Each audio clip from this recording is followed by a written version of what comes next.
Halo, perkenalkan nama saya Acai Sudirman, dosen program studi S1 Manajemen dengan bidang ilmu Manajemen Pemasaran dan Bisnis di Sekolah Tinggi Ilmu Ekonomi Sultan Agung. Pada hari ini, saya akan menjelaskan model pengajaran saya dengan metode DIA, yaitu Delivery, Interaction, dan Assessment pada salah satu mata kuliah yang saya ampuh, yaitu Matematika, Ekonomi, dan Bisnis 1 dengan bobot 2 SKS per semester. Sebelum saya jelaskan lebih lanjut mengenai teknik pengajaran saya, terlebih dahulu saya akan menjelaskan deskripsi singkat, luaran yang diharapkan, dan mode pembelajaran pada mata kuliah Matematika, Ekonomi, dan Bisnis 1. Matematika, Ekonomi, dan Bisnis 1 merupakan salah satu cabang dari ilmu ekonomi yang dapat digunakan atau diterapkan sebagai alat bantu untuk menganalisa pertumbuhan dalam lingkup ekonomi mikro maupun makro. Lebih lanjut, Matematika, Ekonomi, dan Bisnis 1 juga dapat digunakan sebagai pendekatan dalam analisa ekonomi mikro maupun ekonomi makro yang digambarkan melalui simbol-simbol matematis. Dengan mengikuti mata kuliah Matematika, Ekonomi, dan Bisnis 1, mahasiswa diharapkan mampu memahami beberapa hal berikut. Yang pertama, mahasiswa mampu mengidentifikasikan ruang lingkup matematika, ekonomi, dan bisnis. Yang kedua, mahasiswa mampu menganalisa, membandingkan, dan menginterpretasikan matematika sehingga mampu mengambil keputusan secara tepat dalam konteks penyelesaian masalah ekonomi dan bisnis. Yang ketiga, mahasiswa mampu memahami tentang himpunan bilangan, definisi dari jenis-jenis bilangan, dan mampu menyelesaikan ketidaksamaan. Yang keempat, mahasiswa juga diharapkan mampu memahami konsep fungsi secara umum dan konsep dari fungsi linier dan analisis penerapannya dalam ekonomi dan bisnis.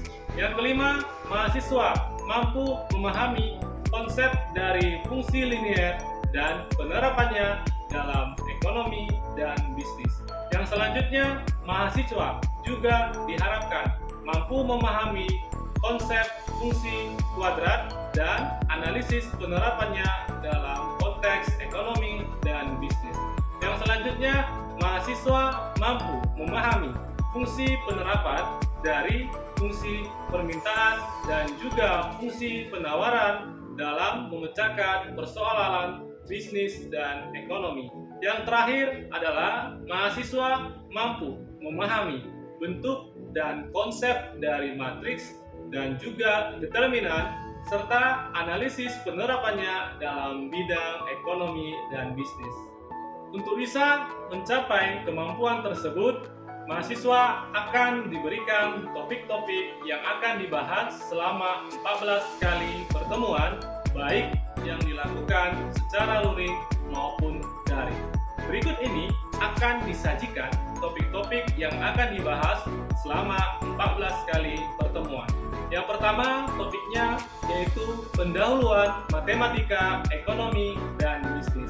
Yang kedua, himpunan dan bilangan dan analisis penerapannya dalam matematika, ekonomi, dan bisnis. Yang ketiga adalah baris dan juga deret, serta penerapannya dalam bidang ekonomi dan bisnis.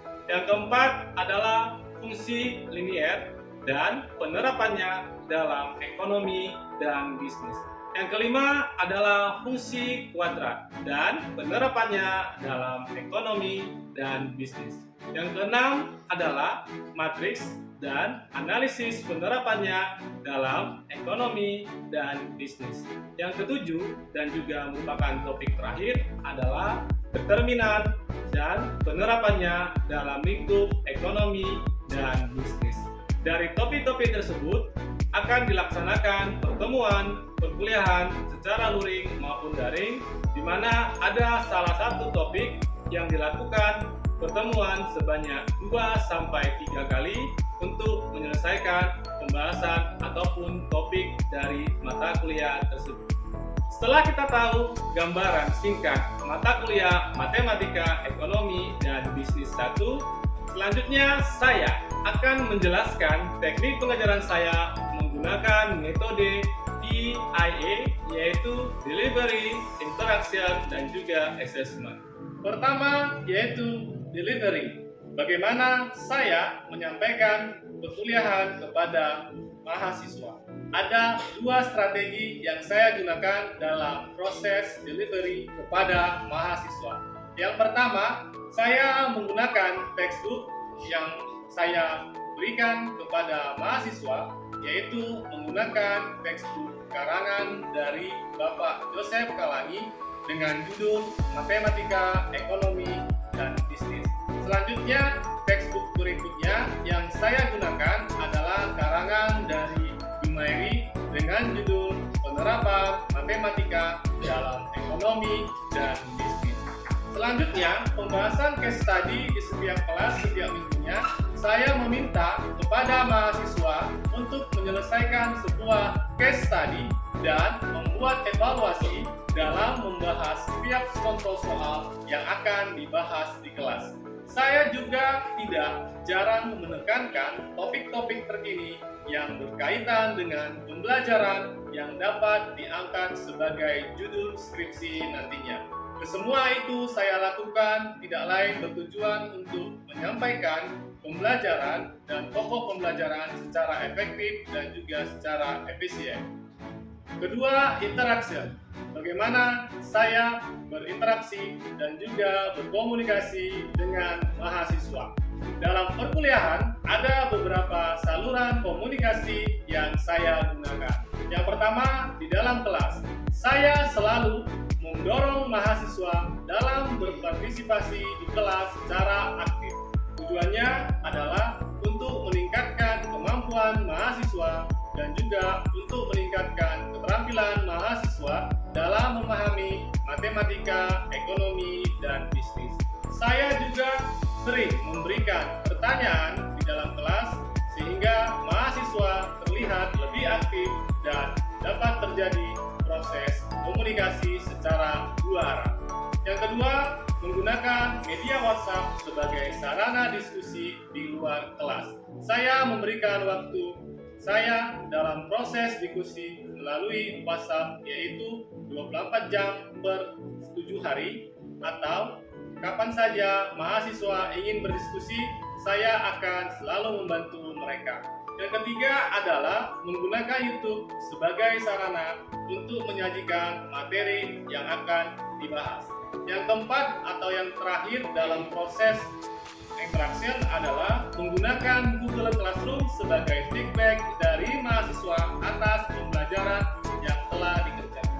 Ketiga, assessment. Bagaimana saya menilai mahasiswa? Pada pertemuan pertama perkuliahan, saya selalu menjelaskan kontrak kuliah yang kita sepakati bersama dengan para mahasiswa. Di dalam kontrak perkuliahan tersebut memuat cara saya menilai dan juga memberikan bobot penilaian saya terhadap mahasiswa, sehingga dipastikan mahasiswa tahu lebih lancar dan juga dapat memahami strategi perkuliahan yang dapat mereka gunakan sehingga mereka dapat memperoleh nilai yang memuaskan. Berikut cara saya untuk memberikan bobot penilaian atas kegiatan-kegiatan pembelajaran yang saya lakukan di dalam kelas. Bobot penilaian pertama yaitu kehadiran dengan bobot 10%. Yang kedua adalah tugas ataupun kuis yang saya berikan bobot sebesar 10%. Yang ketiga adalah ujian tengah semester dengan bobot 30%. Dan terakhir adalah ujian akhir semester dengan bobot 50%. Kesemua komponen itu dijumlahkan menjadi 100%. Demikianlah teknik pengajaran saya menggunakan metode DIA, Delivery, Interaction, dan Assessment. Selanjutnya, saya akan berikan cuplikan pengajaran saya di dalam kelas pada mata kuliah Matematika, Ekonomi, dan Bisnis 1 sebagai berikut. Oke, selamat malam Bapak Ibu. Malam. Sampai ketemu pada malam hari ini di mata kuliah Matematika, Ekonomi, dan Bisnis 1. Ya, kita lanjutkan materi kita pada hari ini Bapak Ibu, tapi sebelum itu saya tanyakan gimana kabarnya hari ini, sehat? Sehat. Oke, baik. Ya, topik kita pada hari ini adalah baris dan deret. Bapak Ibu, mungkin di waktu sekolah, di SMA atau di SMK atau di sini ya, pernah mempelajari ini ya, yang namanya baris dan deret. Nah, kira-kira ada yang bisa menjelaskan atau kira-kira ada yang bisa kasih pendapat kira-kira baris itu dan deret itu apa sih? Oh, siapa namanya? Oke, silakan Pak Heri. Baris itu dan deret itu menurut Pak Heri apa?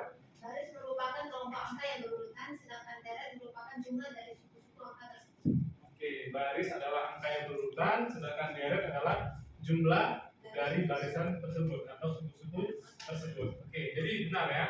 Baris itu merupakan ya urutan angka tertentu dalam barisan aritmatika, sedangkan deret itu jumlah dari urutan tadi.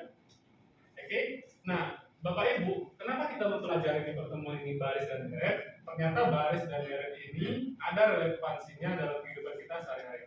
Jadi kita mau tahu nih bagaimana sih penerapan baris dan deret dalam kehidupan sehari-hari atau khususnya dalam topik ekonomi dan bisnis. Kira-kira ada yang tahu nggak apa urgensi dari ekonomi dan bisnis itu kalau kita mempelajari baris dan deret? Oke, siapa namanya Bu? Cindy ya. Penerapan baris dan deret dalam ekonomi bisnis itu untuk menghitung peningkatan keuangan serta tingkat bunga dan untuk memprediksi skala keuangan atau dalam keuntungan dan kerugian yang dapat didapat oleh seseorang. Oke, jadi menurut siapa namanya? Cindy, itu banyak sekali ya kegunaannya. Tapi pada umumnya baris dan deret itu selain yang disampaikan Cindy benar, intinya itu baris dan deret itu hubungannya dalam ekonomi dan bisnis itu yang pertama kita bisa memperkirakan ya atau menghitung jumlah produksi dalam satu perusahaan satu. Apa kalau bisa dalam bidang keuangan kita bisa menghitung bunga, baik itu bunga sederhana atau bunga yang sifatnya majemuk. Nah, kita lanjut Bapak Ibu. Jadi dalam baris dan deret ini Bapak Ibu ada beberapa jenis ya, baik itu yang sifatnya hitung maupun yang sifatnya ukur. Yang pertama adalah baris hitung Bapak Ibu. Rumusnya adalah SN sama dengan A tambah N kurang 1 kali B. Ya, di mana SN di sini adalah nilai suku ke N. Sedangkan A ini adalah nilai suku pertama. N itu adalah banyaknya suku, B itu adalah selisih atau beda. Itulah rumus dari SN sama dengan A tambah N kurang 1 kali B. Nah, selanjutnya Bapak Ibu ada yang namanya deret hitung. Deret hitung berbeda rumusnya dengan baris hitung Bapak Ibu. Deret hitung rumusnya adalah DN sama dengan N per 2 dikali A tambah SN. Jadi deret ini jumlah dari barisan tadi yang mau kita cari. Kan itu ya. Nah, kalau kita bicara ukur, nah kalau ukur itu sendiri beda dengan hitung. Ya, kalau dia baris ukur rumusnya apa? SN sama dengan A kali R maka N kurang 1, di mana SN ini sama artinya di baris itu yaitu nilai suku ke N, sedangkan A itu adalah nilai suku pertama, N itu adalah banyaknya suku, R itu adalah rasio atau perbandingan. Deret ukur rumusnya adalah DN sama dengan A dikali R pangkat N kurang 1 dibagi R kurang 1. Kalau misalnya ini rasionya di bawah 1, kita gunakan rumus ini. Nah, kalau rasionya di atas 1 atau lebih besar dari 1, rumusnya adalah DN sama dengan A kali 1 kurang R pangkat N dibagi dengan 1 dikurang R. Itulah rumus untuk yang deret hitung. Nah, kira-kira setelah kita tahu baris hitung, baris ukur, deret hitung, deret ukur, nah apa bedanya kalau misalnya untuk baris ukur dengan baris hitung? Rumusnya itu menggunakan penjumlahan, sedangkan baris ukur rumusnya menggunakan. Oke, bisa juga. Ada yang lain perbedaannya? Oke, silakan. Baris ukur itu menghitung selisih, sedangkan baris ukur menghitung rasio, baris hitung menghitung selisih atau beda. Oke, jadi benar ya. Kalau dia baris hitung itu dia menghitung selisih atau perbedaan perbedaan dari masing angka dari barisan. Sedangkan kalau dia di baris ukur, itu lebih contoh untuk menghitung rasio atau pembanding. Nah, Bapak Ibu, setelah kita mengetahui ya rumus dari baris dan deret untuk lingkup hitung dan ukur, kita langsung masuk ke contohnya, Bapak Ibu. Misalkan di sini Bapak Ibu ada contoh ya. Yang pertama, hitung suku ke-16 ya. Bapak Ibu bisa bayangkan ya, suku ke-16 itu ya, bukan suku di bangsa Indonesia ini, tapi suku ke-16. Dan jumlah deret hitung sampai suku ke-16 dari baris hitungnya. Nah, dari baris hitungnya itu sendiri Bapak Ibu ada dua yang ditanya di soal. Yang pertama, yang A itu baris hitungnya 10, 12, 14, 16, 18. Ini mau dicari suku ke-16-nya. Kemudian yang kedua adalah 80, 75, 70, 65, dan 60. Ini yang mau dicari suku ke-16-nya dan juga jumlah deret hitungnya. Nah, kalau kita bicara baris, berarti kita gunakan rumus ini. Ya, SN sama dengan A tambah N kurang 1 dikali B. Nah, kita harus cari dulu suku pertamanya berapa atau A-nya berapa. Dari soal pertama, itu suku pertamanya atau A-nya kan nilainya sama dengan 10. Beda masing-masing angka di baris ini adalah 2. Sedangkan N, yaitu yang ditanya di soal. N itu ditanya soal berapa? Suku ke-16, berarti N-nya sama dengan 16. Maka masukkan rumus Bapak Ibu. Ya, masukkan rumus SN sama dengan A tambah N kurang 1 kali B. Berarti S16 karena suku ke-16 yang ditanya itu sama dengan 10 tambah 16 kurang 1 kali 2. Berarti S16 sama dengan 10 tambah 16 kurang 1 15 dikali 2 30. Maka tambahkan 10 tambah 30 jawabannya adalah 40. Maka logikanya Bapak Ibu, suku ke-16 dari barisan ini adalah nilainya 40. Berarti kalau kita panjangkan dengan selisih yang sama 2, yaitu 20, 22, 23, 20, 22, 24, dan sampai yang ke-16 yaitu 40. Sampai sini jelas Bapak Ibu? Oke, kita lanjut yang menghitung deretnya. Nah, kalau deret hitung sendiri rumusnya beda, yaitu dn sama dengan n per 2 dikali A tambah Sn. Nah, dn sama dengan n per 2 kali A tambah Sn. Berarti n yang mau kita cari kan suku ke 16. Berarti 16 per 2 dikali 10 tambah S16.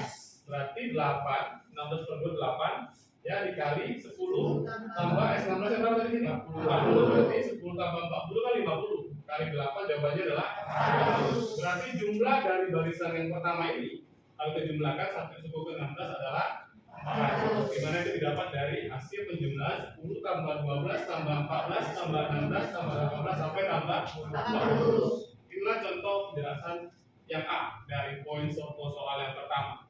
Nah, kira-kira untuk menjawab poin B ini ada yang bisa nggak untuk mencari yang namanya baris hitungnya maupun mencari yang namanya deret hitungnya? Yang itu yang baris ada yang mau pilih mungkin atau sudah ada yang mengerti? Oke, silakan Bu.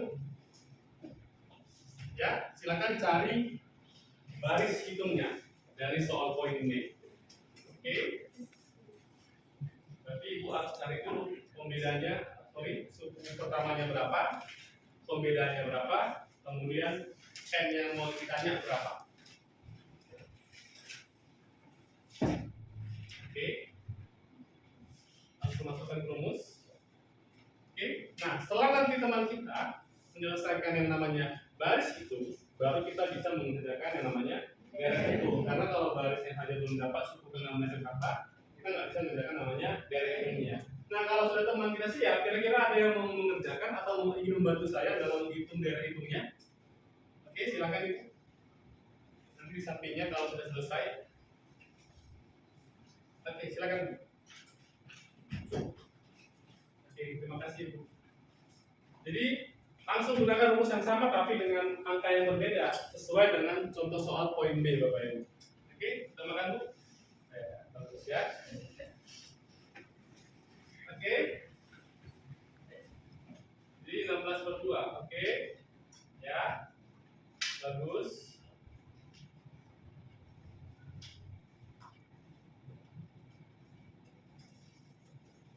Yes, ya, benar. Ya, pintar sekali Bu ya. Oke, jadi poin B itu jawabannya adalah 680 untuk deret hitungnya. Sedangkan untuk baris hitungnya adalah jawabannya 5. Oke, Bapak Ibu, ada yang mau ditanya dari contoh soal ini? Nggak ada. Jadi kenapa dia makin kecil Pak? Karena ini sifatnya makin mengecil. Ya, karena ini minus 5 ya. Kalau tadi sifatnya angkanya semakin banyak, semakin besar. Oke, kita masuk ke contoh berikutnya yaitu penerapannya langsung ya. Saya bilang tadi penerapan apapun contoh dari baris dan deret dalam kehidupan sehari-hari itu dapat digunakan untuk misalnya menghitung jumlah produksi. Saya katakan tadi. Misalnya dalam contoh seperti ini Bapak Ibu. Di sini dikatakan ada satu PT yang namanya Omega. Ya, kita bilang Omega menghasilkan suatu produk sebesar 10.000 unit pada tahun pertama. Berarti kalau kita bicara pada tahun pertama berarti A-nya itu adalah 10.000. Kemudian menjualnya dengan harga sebesar 5.000 per unit. Jika setiap tahunnya perusahaan mampu untuk meningkatkan produksi sebesar 5.000 unit setiap tahun ditingkatkan, ya, oke. Dan harga jual meningkat sebesar 25.000 per unit, ngerti ya? Tentukanlah tingkat produksi pada tahun ke-10. Artinya kita mau menghitung tingkat produksi dari tahun pertama sampai tahun ke-10. Kemudian jumlah produksi selama 10 tahun. Oke. Nah, untuk menjawab ini kita kemudian identifikasi dulu ya, Berdasarkan soal kita ketahui bahwasanya peningkatan produksi setiap tahunnya itu 5.000 ya, di mana tahun pertama itu 10.000, tahun kedua 15, ketiga 20, tahun keempat 25.000, tahun kelima 30 sampai tahun ke-10. Ya, kita mau tahu berapa angkanya, kan itu ya. Nah, A-nya adalah 10, B-nya adalah 5.000. Dari contoh soal itu dengan rumus yang sama, ya berdasarkan analogi kita, ada yang bisa mengerjakan? Oke, silakan Ibu. Ya, Ibu sekarang coba hitung baris hitungnya. Ya, baris hitungnya. Nah, kalau sudah bisa dikerjakan baris hitungnya, lalu kita bisa mencari deret hitungnya. Oke, jangan terleset. Oke. Nanti kita bicara produksi yang benar. Q10 ya, A. Baik, benar sekali. Oke. Kemudian Q10 sama dengan A. Oke. Kemudian N-nya oke, kurang 1 kali pembedanya adalah 5.000 ya. Berarti Q10 sama dengan B 10.000 tambah oke ya, Q10 sama dengan 10.000 oke.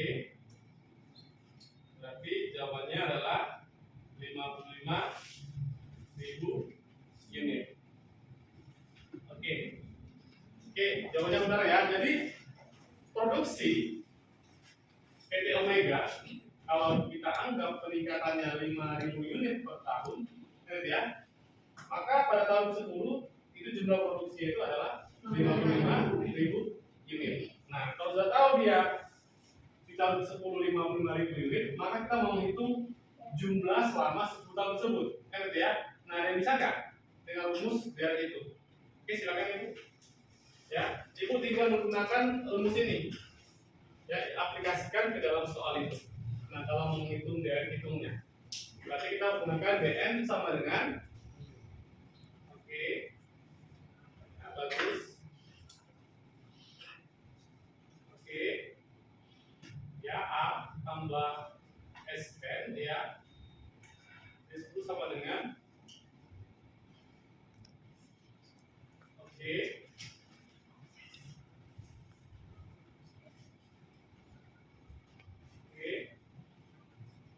Baik sekali. Oke, kayaknya ini baru minum vitamin ya, lanjut sekali di dalam ya. Karena saya itu penjualan vitamin tuh baik. Ya, jangan sembarangan minum vitamin ya, kalau nggak ada labelnya. Oke, ya betul ya, terima kasih. Silakan duduk. Jadi benar ya, jawabannya kalau kita hitung dari hitungnya adalah 325.000 unit. Kalau kita jumlahkan penjual tingkat produksi tahun pertama sampai tahun ke-10. Oke? Sampai sini Bapak Ibu ada yang mau bertanya atau ada hal-hal yang kurang jelas? Tidak ada? Oke, tadi sudah kita kerjakan bersama-sama poin yang pertama. Jadi Bapak Ibu, ini kuis atau studi kasus, nanti Bapak Ibu kerjakan di rumah. Ya, nanti dikumpulkan minggu depan. Oke, soalnya sama Bapak Ibu, dari contoh soal yang sama Bapak Ibu. Ya, silakan catat, diminta pertanyaan tambahan. Yang pertama, hitunglah tingkat penjualan. Oke, hitunglah tingkat penjualan pada tahun yang ke-10. Ya, hitunglah tingkat penjualan pada tahun yang ke-10. Kemudian, ya, sebelum dihitung tingkat penjualannya, terlebih dahulu hitung dulu tingkat harga pada tahun yang ke-10. Jadi, kalau sudah dapat harganya, baru kita bisa menghitung yang namanya total penjualan. Oke, itu studi kasus Bapak Ibu atau kuis kita dikumpulkan di minggu depan, di pertemuan kita di minggu depan. Kalau ada hal-hal yang kurang jelas atau ada hal-hal yang mau didiskusikan atau ingin ditanyakan, bisa nanti di WA ke saya di grup WA kita, atau bisa nanti ditanyakan di Google Classroom. Ya, atau misalnya kalau penting sekali, tidak mengerti sama sekali, boleh jumpai saya di kantor. Oke, mungkin demikian perkuliahan pada hari ini. Mohon maaf kalau misalnya ada kata-kata yang kurang berkenan. Sampai jumpa di pertemuan berikutnya. Selamat malam, salam sehat, oras.